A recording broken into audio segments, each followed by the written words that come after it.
Abra sua Bíblia no livro de Mateus, capítulo 17, verso 14.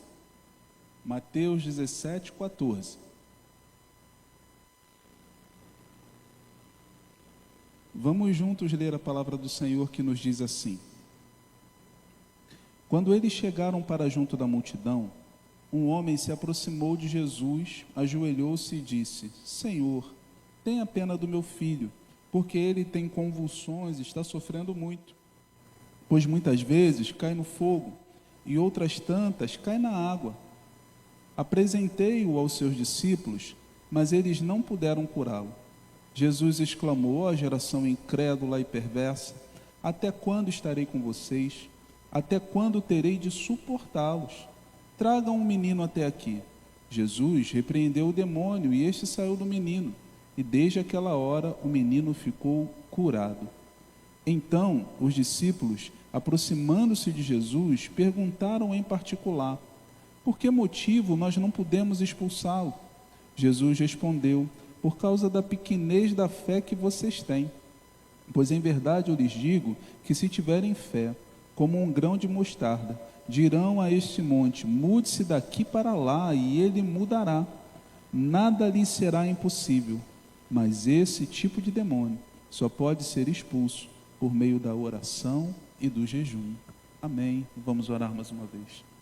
Senhor, muito obrigado, Pai, por esse tempo especial em que nós temos como igreja a possibilidade de nos reunirmos para louvar e engrandecer o Teu nome. Ouvir hinos de louvor, depositar diante do Teu altar as nossas ofertas, as nossas orações. Mas, ó Deus, também entendemos que há necessidade de meditarmos na Tua palavra e absorvermos dela aquilo que o Senhor tem para nós. Então, por favor, mais uma vez, humildemente eu te peço que Tu fales aos nossos corações, que Tu edifiques as nossas vidas, que Tu mudes aquilo que precisa ser mudado na nossa mente, porque somente o Senhor pode fazer uma obra completa em nós. Essa é a nossa oração, a fazemos em nome do Teu Filho Jesus. Amém. Irmãos, pela manhã nós conversamos sobre a primeira parte desse texto, de que os discípulos, eles estavam vindo com Jesus, ou alguns deles, do Monte da Transfiguração. Alguns deles tiveram uma visão sobrenatural de Jesus, tiveram uma revelação especial do poder e do amor de Deus. Mas quando eles desceram, eles saíram do monte e desceram para o vale, e no vale eles se encontraram com a multidão. No vale eles se encontraram com problemas do dia a dia. E ali existia um menino e um homem, um pai, um chefe de família. Aquele homem tinha um filho que tinha problemas espirituais. O demônio possuía aquele menino e lançava ele no fogo, lançava ele na água. Como sofria aquela família. Quando esse problema foi apresentado aos discípulos de Jesus, eles não puderam expulsar aquele demônio. Então, se deu uma grande discussão naquela multidão. As pessoas começaram a discutir e possivelmente, diz o teólogo Dr. Chaplin, ele diz que existiam opositores de Jesus ali. E aqueles opositores eram aqueles que propunham, dizendo: olha, vocês não podem expulsar demônios. Mas esses opositores também não podiam fazer isso. Então, ficou uma discussão que tinha um fim nela mesma e não levava ninguém a lugar nenhum. E na parte da manhã nós conversamos sobre a necessidade de nós como igreja não nos envolvermos em discussões ou em problemas que não nos vão levar a lugar nenhum, mas a estarmos atentos para as demandas que Deus tem para trazer na nossa vida, nesse tempo, nessa geração. Porque se estamos aqui hoje é porque o Senhor quer que façamos uma obra hoje. Precisamos estar atentos, atualizados, com os olhos preparados para serem direcionados por Jesus. Fechamos nessa manhã falando sobre as ondas, que os surfistas, eles têm pranchas, mas não fazem ondas. Mas as ondas são feitas pelo movimento natural. Assim também na igreja, nós não podemos fazer mover do Espírito Santo.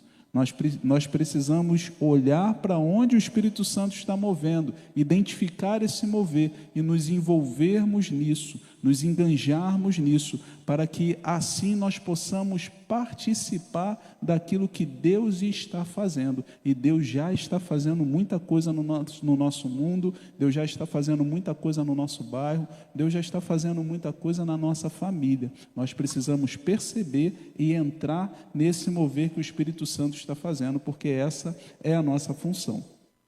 Mas eu gostaria de terminar o texto com vocês e pensar que, independente daquele grupo ter ficado discutindo sem ter olhado para a causa verdadeira, em algum momento eles percebem que Jesus estava ali. E na medida que eles não puderam solucionar os seus próprios problemas, agora aquele menino foi trazido a Jesus. E quando nós vamos a Jesus, nós começamos a encontrar solução para as questões da nossa vida. O pai levou o menino a Jesus, era o clamor de um pai. E aquele clamor foi até a pessoa correta, a pessoa de Jesus. A palavra utilizada para menino aqui, no grego koiné, no grego antigo, é de criança recém-nascida até uma criança de 7, 8 anos de idade. Era um menino, era uma criança, não era um adolescente. Era uma criança realmente que foi levada até Jesus naquele dia. O pai levou o filho a Jesus. Assim também, nós devemos orar e interceder pelos nossos filhos. É responsabilidade dos pais levarem seus filhos até Jesus, apontarem o caminho de Jesus. Muitas vezes, nós podemos fazer isso através das palavras, através dos diálogos, através do vamos para a igreja, menino, vamos para a igreja, está na hora do culto. Tem dia que o filho não quer ir para o culto, né? Já reparou isso? Tem dia que o filho não quer ir para o culto. Certa vez um rapaz contava uma história e ele já era casado, ele não queria ir para o culto. Ele acordou naquele dia e ele disse, eu não vou para o culto hoje. E a esposa dele, não foi a mãe, falou, levanta rapaz, o culto vai começar, está na hora do culto. Ele falou assim, não, eu não estou com vontade de ir para o culto, eu estou desanimado, eu não quero ir para o culto hoje. A esposa falou, levanta rapaz, vamos para o culto. Ele falou, por que eu tenho que ir para o culto hoje? E a esposa respondeu, porque você é o pastor da igreja, e você precisa participar desse momento, você precisa pregar, tem coisa para você fazer lá, levanta rapaz. Às vezes nós fazemos isso com os nossos filhos, com os pequenos, e fala, levanta, vai para o culto, e é importante insistirmos, ensinarmos. Ah, pastor, ele vai se ele quiser, porque é uma questão de fé, é uma questão pessoal. Se você sabe que Jesus é o caminho, a verdade e a vida, e que de fato o caminho do Senhor é importante, você deve se empenhar em envolver a criança no caminho do Senhor. Sim, se empenhar em envolver a criança no caminho do Senhor. Porque o seu filho ainda não sabe tomar todas as decisões na vida. Por exemplo, se amanhã ele disser que não quer ir para a escola, está tudo bem? Ele diz, eu não quero ir para a escola, está tudo bem? Não está. Se ele disser depois de amanhã que ele não quer ir para o curso de inglês, que você paga ali com seu suor, está tudo bem? Também não está. Então, por que quando ele diz, eu não quero estar na casa do Senhor, está tudo bem? Se nós sabemos que esse é um bom caminho para os nossos filhos, nós devemos estimulá-los e incentivá-los para estarem na casa de Deus. Porém, irmãos, para que nós possamos estimular alguém a andar no caminho do Senhor, é necessário que nós mesmos andemos no caminho do Senhor. As palavras, elas trazem informações, mas os exemplos, eles arrastam. Então, eu e você, como pais, precisamos amar o Senhor. O amor que estava, a Bíblia fala que o amor que estava em Lóide, Eunice e agora habitava em Timóteo, foi passando de avó para mãe e de mãe para filho. Então existe um exemplo de amor por Deus que nós precisamos espelhar. Eu e você precisamos ler a Bíblia. Eu e você precisamos orar. Eu e você precisamos amar a casa do Senhor e a obra do Senhor. Porque se não amarmos a casa do Senhor e a obra do Senhor, dificilmente nossos filhos o farão, porque não viram o exemplo. Precisamos, aqui na nossa igreja é tão legal, porque nós temos pais e filhos servindo e trabalhando no ministério, e eu creio que muitos desses filhos que servem porque viram seus pais servindo. Então existe a necessidade de nós darmos o exemplo. Sabe, uma vez, quando era pequeno ainda, meu filho Daniel foi pregar na outra igreja. E quando ele pregou, ele falou sobre leitura da Bíblia, tempo de oração. E ele falou, meu pai lê a Bíblia todo dia. Ele via e ele pôde falar, meu pai lê a Bíblia todo dia. E eu fiquei muito feliz, porque o exemplo o alcançou. Eu não lia a Bíblia na frente dele, eu lia lá no quarto, mas ele passava e via. Então, quando eu e você, quando você se dedica, quando você ama o Senhor, quando você busca o Senhor, isso serve de exemplo e de referência para os seus filhos. Nós devemos, como pais, buscar cuidar dos nossos filhos. Mas, às vezes, esse cuidado, não se dá mais através do diálogo somente, através do convite, através da informação. Esse cuidado também se dá através da oração. Você tem de fato brigado pelo seu filho em oração?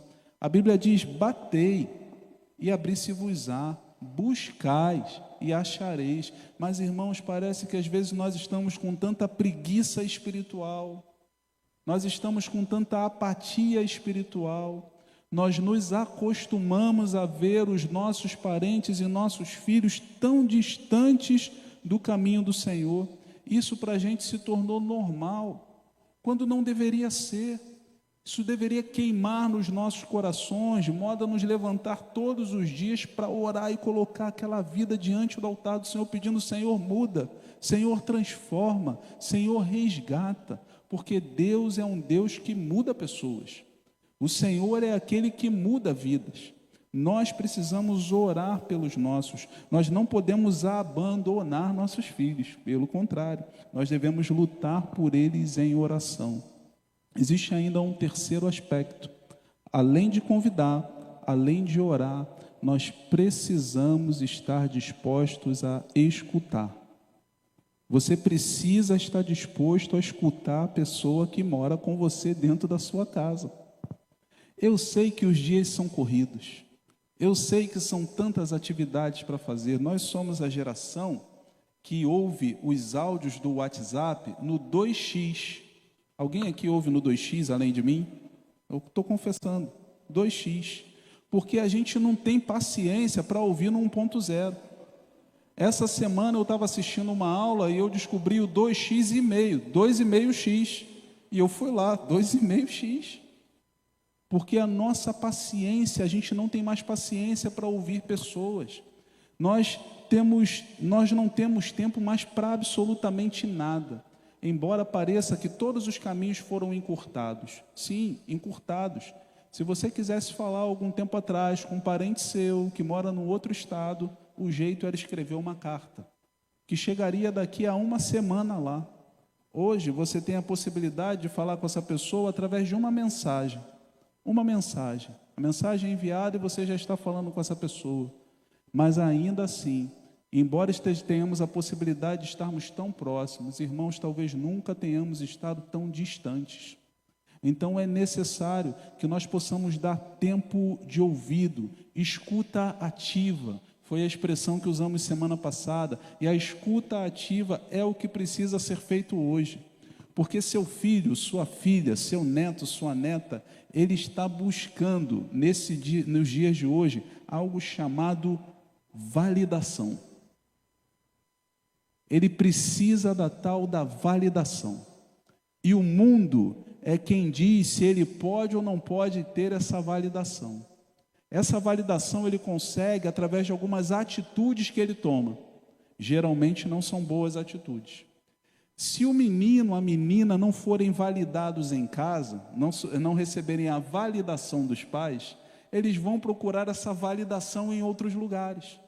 Então, por isso, existe a necessidade, não é de nós abrirmos a boca e despejarmos informações sobre eles, mas a grande necessidade é de nós termos condições de ouvi-los e de perceber quais são as suas demandas, porque se não fizermos assim, correremos o risco de respondermos coisas que não estão sendo perguntadas. E aí a conversa se torna completamente infrutífera. Então, aquele pai, ele viu a necessidade de um filho. Ele viu que era uma necessidade espiritual. Ele batalhou por aquele menino. Ele levou aquela criança a Jesus. Pais, levem seus filhos a Jesus. Pastor, já criei, meus filhos são grandes, mas eu tenho netos. Avós, sejam instrumentos na mão de Deus para levar os seus netos a Jesus. Irmãos, levem irmãs a Jesus. Famílias, levem os seus parentes a Jesus, porque é a nossa responsabilidade brigar e levar essas pessoas até o Senhor. No nosso país, as crianças têm atravessado muitos problemas. Pastor Rafael Abdala, lá da Primeira Igreja Batista de Guarapari, disse que as crianças continuam sendo lançadas na água e no fogo constantemente. Por exemplo, no ano de 2023, 2.920 crianças foram abandonadas. Elas foram deixadas na rua em algum lugar. A responsável por um abrigo escreveu o seguinte sobre esse assunto: é um trauma, porque é um abandono emocional e físico. A criança chega no abrigo arrebentada, não quer comer, às vezes fica com febre, saem erupções na pele. A gente conversou muito antes do desligamento dele, e aí ela está falando de um menino específico. Foi uma situação muito difícil.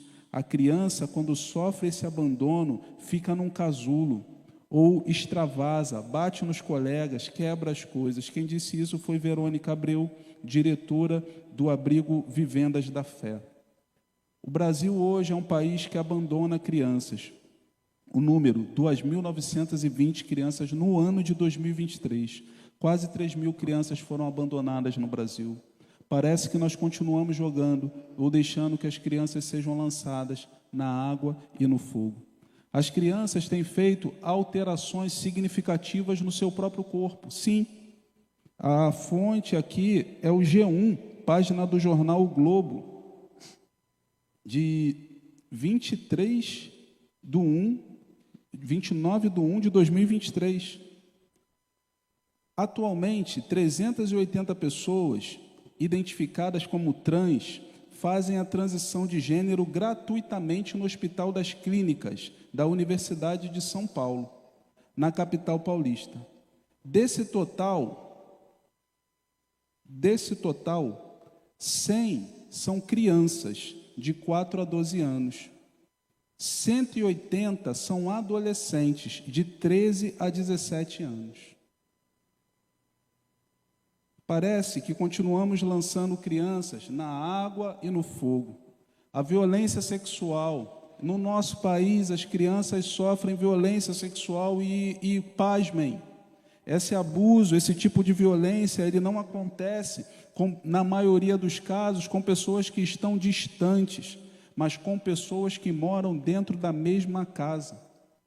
O registro desse ano, do ano de 2023, foram 57.000 registros de abuso sexual contra crianças, contra menores de idade.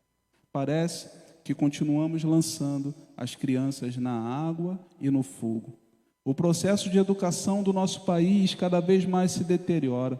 Sabe, parece que a educação é uma das formas que temos da criança poder ascender socialmente e ter uma vida econômica um pouco mais tranquila. Mas cerca de 6,2 milhões de crianças com menos de 3 anos de idade estavam sem acesso a nenhum tipo de creche.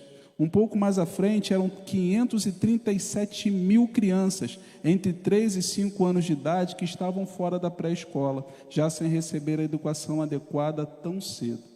Sabe, a fase em que nós melhor podemos aprender é no início da nossa infância. É por isso que o ensino é tão importante logo no início, assim que a criança tem idade. Mas no nosso país, as crianças têm sido privadas disso também. Isso também, as crianças também não têm tido acesso à saúde. Assim como a educação, a saúde também é um direito garantido para as crianças e os adolescentes, sendo um dever do Estado e da família.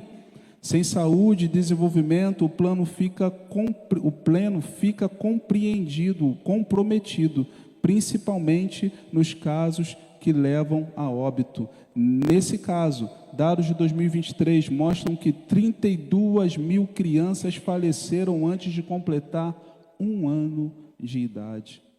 Outra mazela da nossa sociedade é o trabalho infantil. Crianças com 1,6 milhões de crianças com menos de 17 anos estão trabalhando no nosso país em situação difícil, em situação que não é convencional, não é jovem aprendiz não, tá? São situações para poder sustentar a sua família. Irmãos, vivemos numa sociedade que parece que continua lançando crianças no fogo, parece que continua lançando crianças na água, e a igreja precisa ser uma voz dentro desse tempo. Nós, enquanto igreja, precisamos ser uma voz dentro dessa geração, porque nós precisamos nos posicionar contra isso, mas esse posicionamento começa na nossa casa. Esse posicionamento começa na nossa vizinhança. Esse posicionamento conversa com uma escuta ativa. com a capacidade de escutar aquele que está do nosso lado. Muitas vezes, nós estamos tão preocupados em ganhar dinheiro, tão preocupados em pagar curso, tão preocupados em pagar contas, que nós não percebemos que estamos perdendo o nosso maior tesouro. Uma vez eu lembro de ter conversado com um marido, e ele disse: sou um excelente marido. E eu perguntei: por que você se avalia como um excelente marido? Ele disse: porque pago todas as minhas contas em dia, vou do trabalho para casa, sou um excelente marido. Naquela semana pude conversar com a esposa. A esposa disse: ele é um marido ruim. Eu falei: por que ele é um marido ruim? A gente está falando do mesmo marido. E ela disse: ele é um marido ruim porque não me leva para passear, não conversa comigo, só trabalha. Quando chega em casa, liga a televisão e fica vendo o jogo daquele time. Fica vendo o jogo lá daquele time e não me dá nem um pingo de atenção. É um marido ruim. Irmãos, às vezes nós temos percepções e valores diferentes do outro, mas para que de fato eu seja um bom marido, um bom esposo, um bom pai, um bom avô, um bom filho, um bom neto, é necessário que eu consiga perguntar para o outro e entender do outro como é que ele está me vendo, como é que ele está se vendo dentro dessa situação e como ele está me vendo dentro dessa situação para que eu possa me adequar. Eu uma vez eu conversava com um senhor lá da minha antiga igreja, e esse senhor, ele falou assim: o que você acha que eu devo fazer com minha esposa então? Eu falei: pergunte a ela 3 coisas que você precisa mudar na sua vida. Ele balançou a cabeça e falou assim: você não conhece minha esposa, eu não posso falar isso para ela, porque senão não terei mais vida. Ele riu. Eu falei assim: não, pergunte a ela 3 coisas, depois o senhor vai mudando aos poucos. Mas tem um lado bom, porque se o senhor perguntar a ela 3 coisas que o senhor pode mudar e pode melhorar, depois o senhor pode sugerir a ela 3 coisas que ela pode mudar e melhorar também, porque é nesse processo que nós vamos construindo um relacionamento. Mas precisamos escutar, precisamos ouvir. Não podemos lançar as nossas crianças no fogo e na água. Nós precisamos ser aqueles que protegem as crianças. Mas o texto nos mostra que Jesus, ele tem a solução para os problemas. As soluções para os problemas que enfrentamos estão em Jesus. Jesus, ele pega aquele menino e ele expulsa o demônio daquele menino. Ele cura aquele menino completamente. Irmãos, não existe nada melhor, não existe nada que possa se comparar à ação do Senhor nas nossas vidas. Quando o Senhor nos toca, quando o Senhor fala aos nossos corações, quando o Senhor age em nós, nós damos testemunhos e vemos com clareza de que foi o Senhor que fez essas coisas, aquilo nos firma os pés na presença dEle, aquilo nos firma os pés na rocha, que é Ele mesmo. Então nós precisamos levar os nossos filhos e a nós mesmos a termos experiências com Deus. Precisamos ter experiências com Deus. Olhamos para o desafio dessa manhã e algumas pessoas disseram assim para mim: pastor, quando esse prédio estiver pronto, eu já vou ter partido para a glória. Eu falei assim: não vai não, irmã, pelo amor de Deus. Para nós é impossível, mas para Deus há algo impossível? Se você fez a leitura diária dessa semana, você se deparou com um texto extremamente curioso. O povo pediu carne a Moisés. Disse: queremos carne. Moisés ficou aborrecido com o povo, foi para Deus, falou: eu não sou babá desse povo, eu não sou ama desse povo. Fui eu que gerei esse povo. Parece que ele estava dizendo: por que você não deu esse fardo, Deus, para Abraão, Isaque e Jacó? Foram eles que foram os pais. Fui eu que gerei esse povo. Deus falou: eu vou dar carne para todo mundo amanhã, Moisés. Amanhã, essa hora, você pode avisar. Aí Moisés muda o teor da discussão. Ele fala assim: Deus, da onde é que o Senhor vai tirar a carne para dar para todo mundo? A expressão do hebraico ali é quando Deus fala para Moisés: por acaso a minha mão está ressequida? As nossas traduções, algumas delas dizem assim: eu tenho tão pouco poder assim, Moisés? E no dia seguinte foi lá e deu carne para todo mundo. Deus fez. E deu carne para 10 dias. Eles guardaram em 10 barris. Depois deu problema, mas ele deu carne para todo mundo naquele dia. Irmãos, Deus não tem pouco poder. Deus tem muito poder.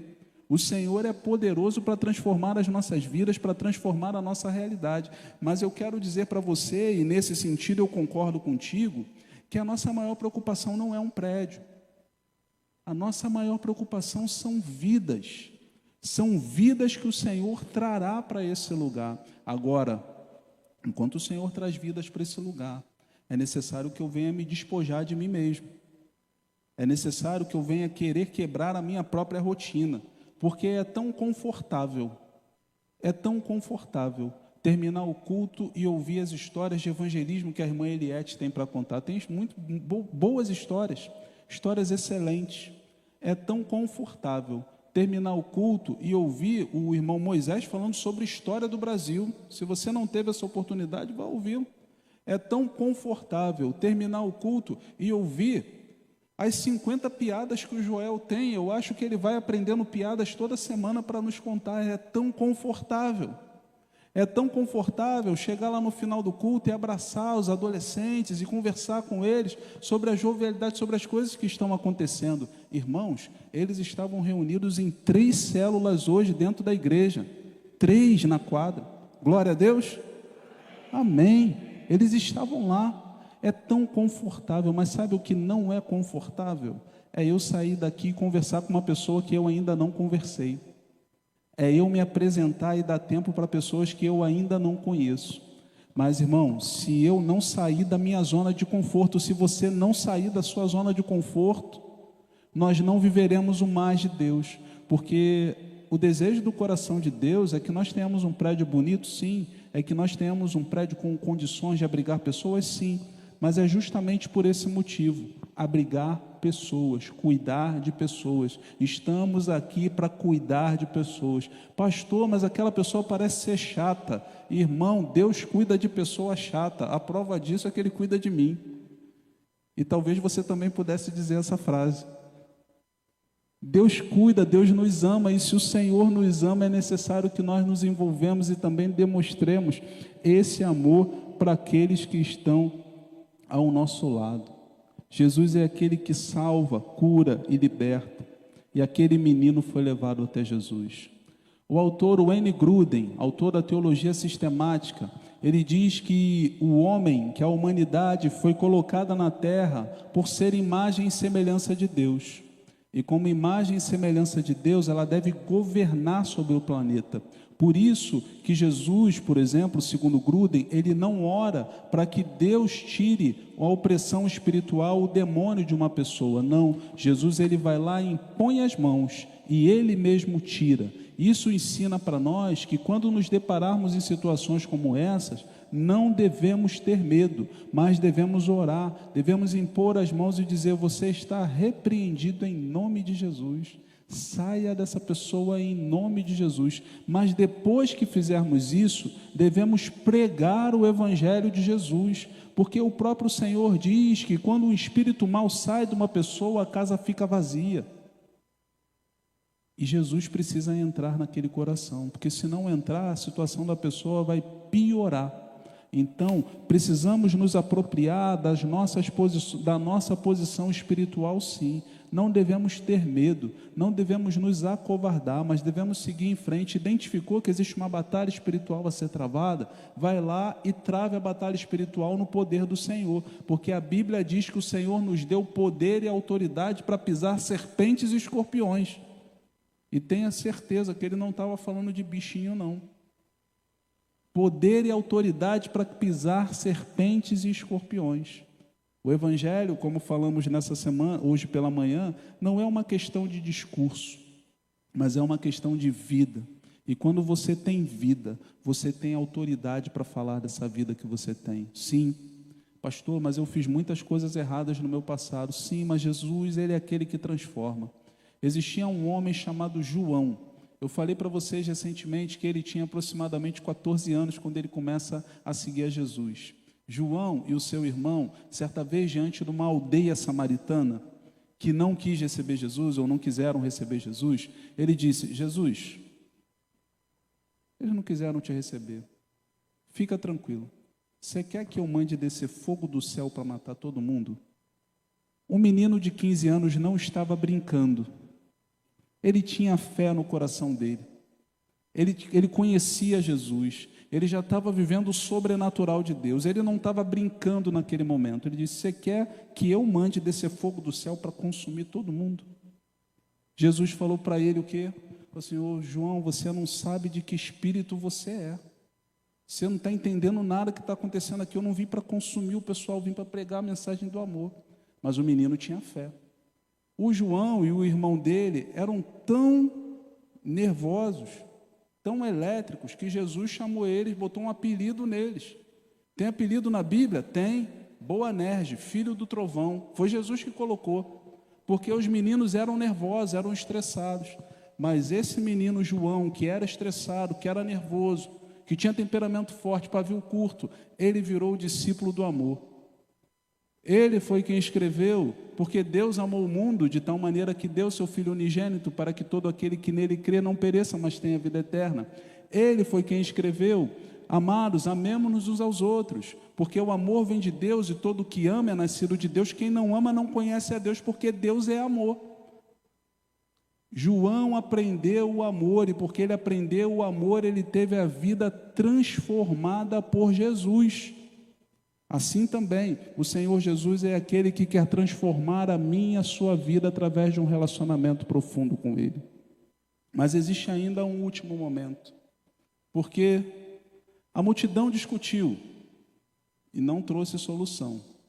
Levaram o menino a Jesus. Jesus trouxe a solução. Jesus resolveu o problema. Porém, existe ainda uma questão. Por que os discípulos de Jesus, por que a comunidade de fé, por que o colégio apostólico não puderam resolver aquele problema? Jesus, depois de saber o que tinha acontecido, ele parece bradar, ele parece estar irritado, ele parece realmente reclamar e dizer: até quando terei que suportar essa geração incrédula? De quem Jesus estava falando? Irmãos, os comentaristas bíblicos divergem. Alguns deles dizem assim: olha, Jesus estava falando que a geração incrédula eram os discípulos, porque esses não tinham fé suficiente para se posicionar contra aquela opressão espiritual. Outros comentaristas dizem: Jesus estava dizendo que a geração incrédula era a multidão, porque essa, apesar de ver muitos sinais e milagres, ainda não rendia o seu coração de forma completa e plena a Jesus.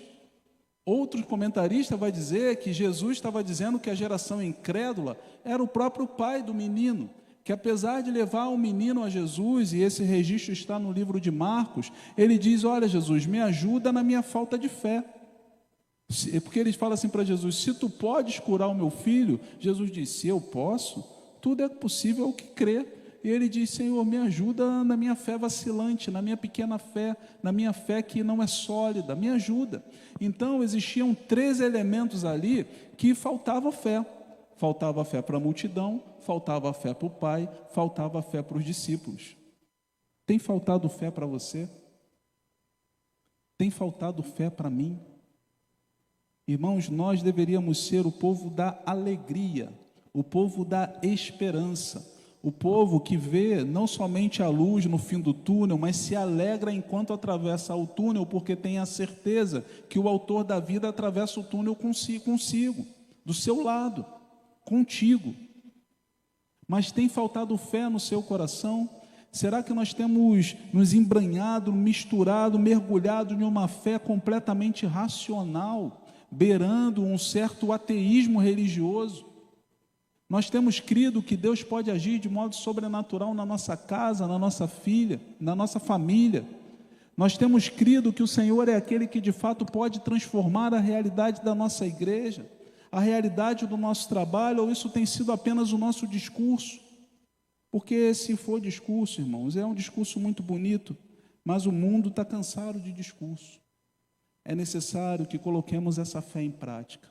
É necessário que, de fato, diante das situações adversas, nós venhamos a acreditar num Deus que pode realizar, num Deus que pode fazer.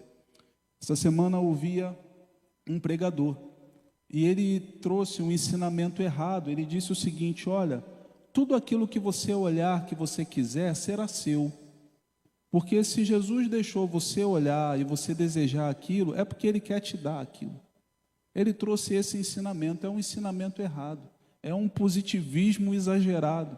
Isso está errado, mas tudo aquilo que você olha que é com clareza, é de acordo da vontade de Deus, você deve ter fé para dar passos nessa direção. Você deve ter fé, por exemplo, para assumir um compromisso com Jesus. É bom ter você aqui, é bom ter essa igreja movimentada, mas o que o Senhor Jesus quer para você é que você de fato assuma um compromisso com a sua obra, que você confesse Jesus publicamente diante de Deus e diante dos homens, que você vá às águas batismais, que você se envolva com o ministério, que você se envolva com uma atividade dentro da própria igreja para levar o evangelho de Jesus a outras pessoas. Pastor, eu estou em dúvida se eu vou ficar na igreja A ou na igreja B. Irmão, defina. Fica na igreja A ou fica na igreja B, mas fica com Jesus. Está na hora de trabalhar para Jesus.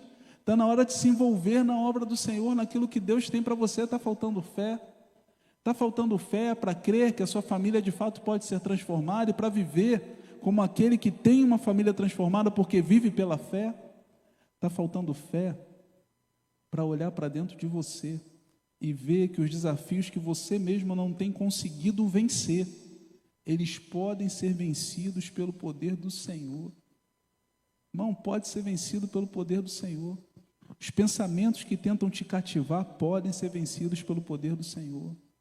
Qualquer coisa que tente te prender de alguma forma, vício, qualquer tipo de vício, pode ser vencido pelo poder do Senhor. Está faltando fé para entender que Jesus te ama e que você não precisa da validação de outras pessoas para ser importante, porque você é importante para Ele. Mas se está faltando fé, esse é o tempo de buscarmos ao Senhor. Porque quando nós nos aproximamos do Senhor, Ele é tão bom que vai gerando essa fé nos nossos corações. Sabe, Jesus, Ele não mandou esses discípulos embora. Ele não falou assim, como vocês não têm uma fé direita, vão embora. Ele não fez isso. Ele continuou andando com aqueles discípulos até construir esse processo de fé. E Ele construiu de forma tão poderosa no coração daqueles homens que eles estiveram dispostos a morrer, a dar as suas próprias vidas por Jesus. Mas o texto fecha. O texto fecha porque aqueles discípulos dizem assim, Senhor, por que não conseguimos fazer?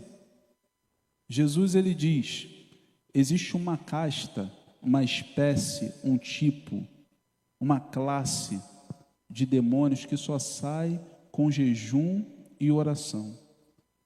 Paulo explica o que Jesus falou em Efésios 6, verso 12, quando ele diz assim, porque não temos que lutar contra carne e sangue, mas sim contra principados, potestades, príncipes das trevas desse século, contra hostes espirituais da maldade nos lugares celestiais. Então Paulo está dizendo para nós que existe uma hierarquia, existem demônios que são diferentes de outros demônios, e o que Jesus está dizendo é que os discípulos expulsaram demônios sim, mas existe uma casta que é diferente, é como se fosse de uma outra patente, e esses de outra patente, eles só saem com jejum e oração, só saem com jejum e oração. Pastor Henrique Araújo, hoje diretor do Seminário Betel, certa vez dando uma aula, ele disse algo interessante, ele disse assim, você já viu alguém expulsar um demônio dizendo assim, saia em nome do jejum que eu fiz, ou saia em nome da oração que eu fiz? Todos os alunos disseram, não professor, nunca vimos nada assim. Então ele diz, jejum e oração nesse texto apontam para o mesmo lugar, para dependência, para que nós possamos viver uma vida espiritual liberta e ajudar outras pessoas no processo de libertação, é necessário que nós vivamos na dependência do Senhor. Quando nós jejuamos, irmãos, nós não estamos tentando barganhar algo com Deus, mas nós estamos dizendo não para a nossa carne, não para a nossa fome naquele momento, não para saciar a nossa necessidade naquele momento, mas sim para buscar de forma mais profunda a vontade de Deus, de modo a entender aquilo que o Senhor tem e quer para as nossas vidas. Quando nós oramos, irmãos, nós aprofundamos as nossas raízes espirituais, nós mergulhamos no Senhor, e é necessário que nós tenhamos esse hábito nas nossas vidas. É rotina, é persistência, é perseverança. Jesus está dizendo assim: coisas grandes desse nível você só vai fazer, você só vai trazer libertação com jejum e oração. Você pode pensar que a gente está falando de simples possessões demoníacas que acontecem no dia a dia, mas você acha mesmo que os desvios de verba da saúde do nosso país não são espirituais? Você acha mesmo que os mandos e desmandos de leis não são espirituais? Você acha mesmo que a corrupção no nosso país não é espiritual? Irmãos, essa casta, ela só vai sair com jejum e oração. Então é necessário que uma igreja vitoriosa se posicione e comece a orar e comece a dizer: Senhor, liberta o meu país, Senhor, liberta o meu Brasil, Senhor, faz diferença nesse lugar, faz diferença, mas essa diferença tem que começar em nós. O apóstolo Paulo diz, em Efésios 6, versículo 18, depois de descrever toda a armadura de Deus, espada do Espírito, calçado os pés na preparação do evangelho da paz, cinturão da justiça, cinturão da verdade, couraça da justiça, capacete da salvação. Ele coloca no 18 um último elemento, que é orando em todo tempo, com toda a oração e súplica no Espírito, e vigiando nisso com toda a perseverança e súplica por todos os santos. No dia 28 de junho, aqui em nossa igreja, nós teremos 6 horas de oração. 6 horas de oração. Gostaria que você separasse essa data. Vai começar 8 da manhã até 2 da tarde, 28 de junho. A igreja estará unida em oração. A nossa igreja hoje na EBD lançou um projeto evangelístico. Para que nós possamos evangelizar é necessário oração. Mas essa oração, que é orar e agir, precisa acontecer dentro das nossas vidas e dos nossos corações. Então diz para a pessoa que está do teu lado assim: irmão, você precisa participar disso. Essa semana eu conversei com o pessoal da concessionária que é responsável pelo fornecimento de água. Estavam trabalhando ali na frente. Eu fui lá para saber algumas questões aqui que dizem que essa rua enche. Eu fui lá para perguntar algumas coisas para ele. Falei: se você quiser beber uma água, quiser ir no banheiro, a igreja tem que ser simpática sempre. E aí perguntei a ele: o que está acontecendo aqui na nossa rua, qual é o problema? Ele disse: as ruas de Marechal. Não falou da Latifio, não. Falou: as ruas de Marechal não são assoreadas. Foi essa a expressão que ele usou. Ele disse: olha, tem muita terra, tem muita sujeira nos canos, nas tubulações. Então, o que era para sair 100%, só pode sair 20%. Por isso, qualquer chuva aqui inunda a casa de todo mundo. Eu falei: qual é o correto? Ele falou: o correto é limpar essas tubulações. Porque na hora que essas tubulações estiverem limpas, isso daqui não vai mais encher. As águas vão passar com fluidez e vai ter até sobra, porque tem bastante espaço lá. Ele falou: a tubulação é boa. O que está arrebentando com o Marechal é a terra, é a sujeira que está ali. Irmãos, olha que coisa espiritual. Não estou falando da água, da terra, mas não.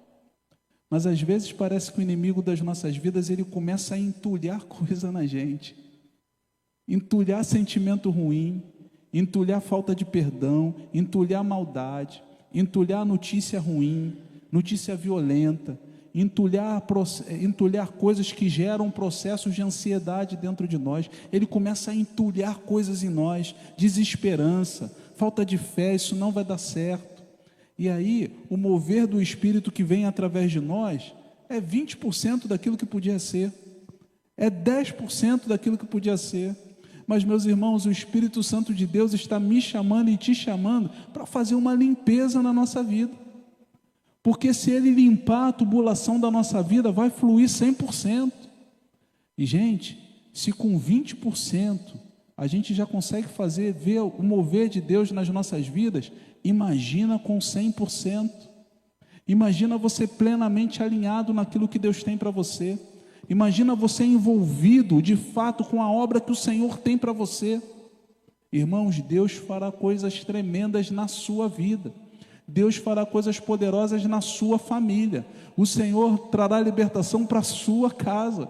O Senhor cuidará das suas emoções. Mas é necessário que nós dediquemos a vida ao Senhor. Demônios não saem por poder do jejum.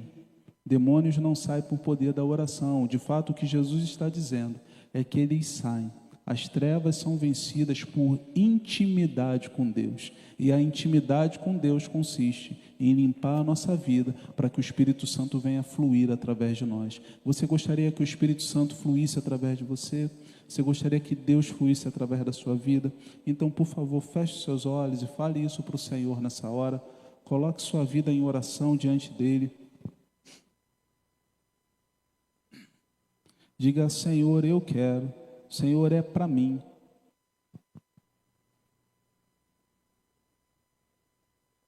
Senhor, eu quero participar desse momento daquilo que o Senhor tem para mim, para minha casa, para minha família. Eu quero que o teu rio flua na minha vida e que esse fluir, ele cure a minha família, os meus filhos, a minha esposa, o meu esposo, meu pai, a minha mãe. Eu quero que esse rio, fluindo plenamente dentro da minha vida, me leve a me posicionar de acordo com a tua vontade, com o teu querer. Eu quero, Senhor. Eu quero, Senhor. Irmão, deixa o Senhor mudar a tua vida. Que hoje seja mais do que um domingo, mas que hoje para você seja o domingo. O domingo em que você decide, o domingo em que você se posiciona diante do Senhor. Deus, não existe outro como o Senhor. Não existe outro como o nosso Deus. E eu te agradeço, Pai, porque creio que a Tua palavra é poderosa e ela transforma as nossas vidas. Senhor, a Tua palavra libertou aquele menino no passado. A Tua palavra gerou fé no coração daquele pai. A Tua palavra desfez a confusão daquela multidão. A Tua palavra trouxe ensinamentos poderosos para a vida dos Teus discípulos. Nós pedimos que ela venha desfazer a confusão da nossa mente, do nosso coração. Nós pedimos, Senhor, que a Tua palavra nessa noite venha trazer libertação aos nossos e a nós mesmos. Nós te pedimos, Senhor, que a Tua palavra venha nos trazer ensinamentos profundos para que nós possamos colocar em prática aquilo que o Senhor tem e possamos ser agentes de transformação nos locais onde vivemos. Senhor, fica conosco, nos dá uma semana abençoada, uma semana cheia da Tua presença. Guarda o Teu povo, guia o Teu povo, direciona o Teu povo para a glória do Teu nome. Senhor, que o Teu amor, o Teu poderoso amor esteja derramado sobre a vida da Tua igreja. Que a Tua graça redentora, que redimiu o coração de muitos aqui nessa noite e continua redimindo nesse momento o coração de outros, eu creio, venha estar presente sempre em nossos corações.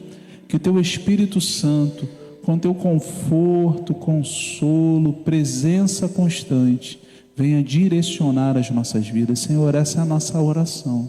A fazemos em nome do Teu Filho Jesus. Amém.